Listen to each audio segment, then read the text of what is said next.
오늘 함께 보실 하나님의 말씀은 시편 35편 11절에서 18절 말씀입니다. 말씀을 나누기 전 먼저 카리스를 준비해 주시기 바랍니다.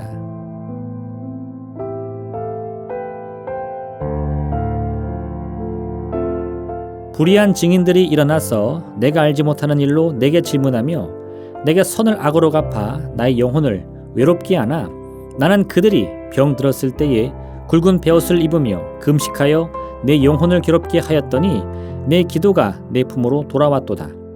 내가 나의 친구와 형제에게 행함같이 그들에게 행하였으며 내가 몸을 굽히고 슬퍼하기를 어머니를 곡함같이 하였도다.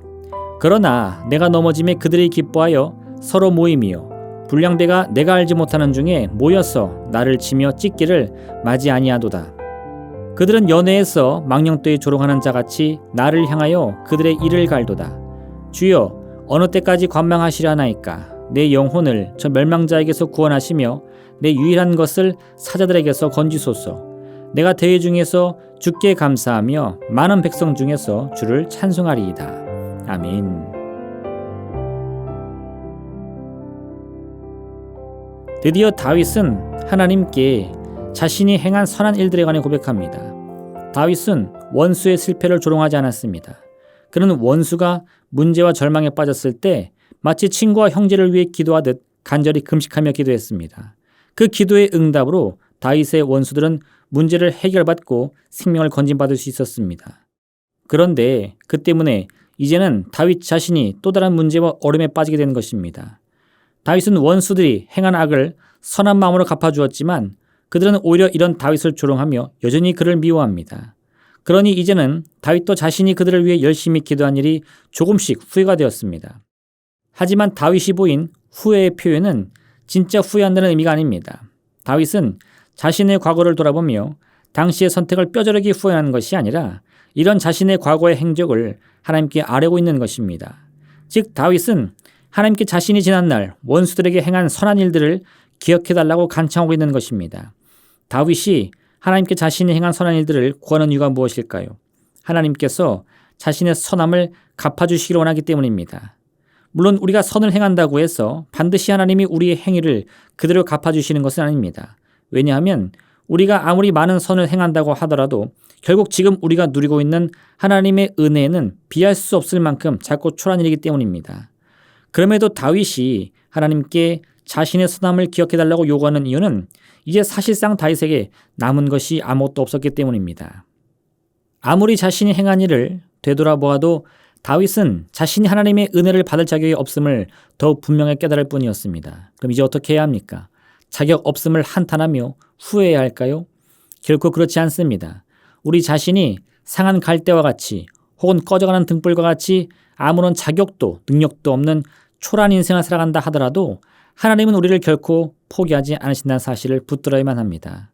우리가 사방으로 우겨쌈을 당하여도 쌓이지 아니하며 답답한 일을 당하여도 낙심하지 아니하며 박해를 받아도 버림받지 아니하며 거꾸로뜨림을 당하여도 망하지 아니하고 우리가 항상 예수의 죽음을 몸에 짊어짐은 예수의 생명이 또한 우리 몸에 나타나게 하려 함이라. 사도 바울은 하나님께서 반드시 우리를 건지시는 이유가 우리가 예수님의 십자가 죽음을 바라고 의지하며 그 부활의 생명을 품기로 작정했기 때문이라고 말씀합니다. 즉 우리가 버림받지 않는 이유는 하나님이 우리를 받아주시기로 작정하셨기 때문입니다. 누구든지 예수님의 십자가를 믿기로 작정하면 그가 누구이든 어떤 삶을 살든 상관없이 하나님께서는 그를 예수 그리스도의 부활의 영광에 함께 참여할 자격을 부여해 주십니다. 그렇기에 다윗은 자신이 아무런 자격도 없는 인생이라 할지라도 그것으로 인하여 낙심하거나 포기하기보다는 과거 자신이 행한 선한 일들을 통해서라도 하나님을 붙잡고 의지하려고 한 것입니다. 성경은 우리에게 끊임없이 악을 멀리하고 선을 행할 것을 말씀합니다. 이는 선을 행함으로 구원받을 자격을 얻게 하기 위함이 아니라 문제로 인해 우리 마음과 생각이 깊은 절망에 빠졌을 때 우리가 이미 하나님의 구원의 은혜 안에 있는 존재인 것을 깨닫도록 하기 위함인 것입니다. 한 종이 왕에게 1만 달란트의 빚을 지게 되었습니다.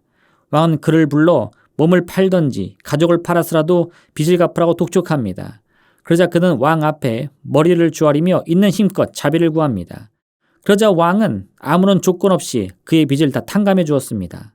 빚을 탕감받은 종은 신이 나서 집으로 향합니다. 가던 길에 이 종은 자신에게 100데나리온 빚진 동료를 만나게 되는데 보자마자 달려가서 그의 멱살을 잡았습니다. 동료는 울며불며 사정을 해보았지만 이 종은 자신의 동료를 용서하지 않고 그대로 관에 고발해 넘겨버립니다. 이 장면을 목격한 왕의 신하가 이 사실을 왕에게 알렸습니다. 왕은 크게 화를 내며 이 종을 다시 불러옵니다. 그리고는 이전에 베푼 자비를 다 취소하고 이 1만 달란트의 빚진 종을 지하 감옥에 가두도록 명령합니다. 이 종이 행한 잘못은 무엇입니까? 그는 선을 향한 의무나 책임감으로 동료의 빚을 탕감해 주어 했던 것이 아닙니다. 그는 이미 왕으로부터 1만 달란트라는 어마어마한 빚을 탕감받았습니다. 그러니 왕에게 자비와 긍휼을 받은 사람으로서 자신의 동료에게도 왕의 자비심을 조금이라도 나눠줄 수 있어야 했던 겁니다. 왕이 화가 난 이유가 바로 여기에 있습니다. 이 종은 왕이 아무리 큰 자비와 긍휼을 베푼다고 하더라도 그 은혜를 기억하지 못합니다. 감사하지도 못합니다. 왜냐하면 자신이 받은 은혜가 얼마나 크고 귀한 것인지를 전혀 알지 못하기 때문입니다. 그러니 자신에게 조금 빚을 진 동료를 보자마자 마음이 상하고 그 동료를 향한 원망과 불평의 마음이 꽉 들어차게 된 것입니다. 우리도 마찬가지입니다. 우리가 선을 행해야 하는 이유는 자격을 얻기 위함이 아닙니다. 하나님의 구원의 은혜는 이미 우리에게 임했습니다. 예수님께서는 예수를 믿는 모든 사람들에게 아무런 값없이 이 귀한 은혜를 허락해 주신다 약속해 주셨습니다. 그렇게 믿음을 통해 하나님께로부터 은혜를 받았다면 이제 이야기는 달라집니다.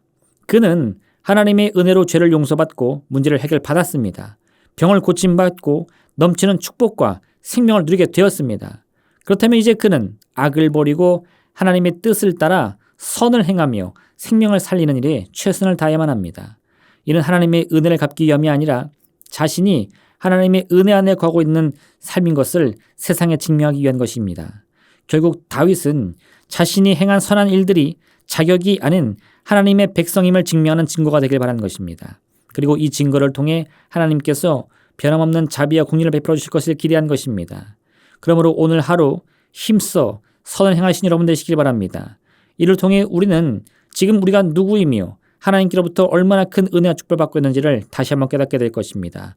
이 깊은 은혜 안에서 더 나은 내일을 바라보는 믿음의 삶의 산 여러분 되시기를 주님의 이름으로 축원드립니다. 기도하겠습니다.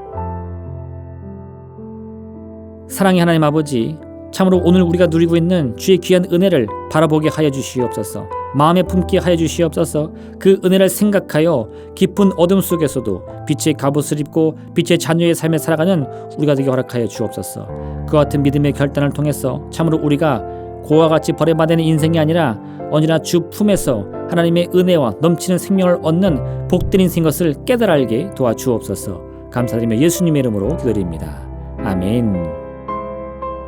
하늘에 계신 우리 아버지, 아버지의 이름을 거룩하게 하시며 아버지의 나라가 오게 하시며 아버지의 뜻이 하늘에서와 같이 땅에서도 이루어지게 하소서. 오늘 우리에게 일용할 양식을 주시고 우리가 우리에게 잘못한 사람을 용서하여 준 것 같이 우리 죄를 용서하여 주시고 우리를 시험에 빠지지 않게 하시고 악에서 구하소서. 나라와 권능과 영광이 영원히 아버지의 것입니다. 아멘.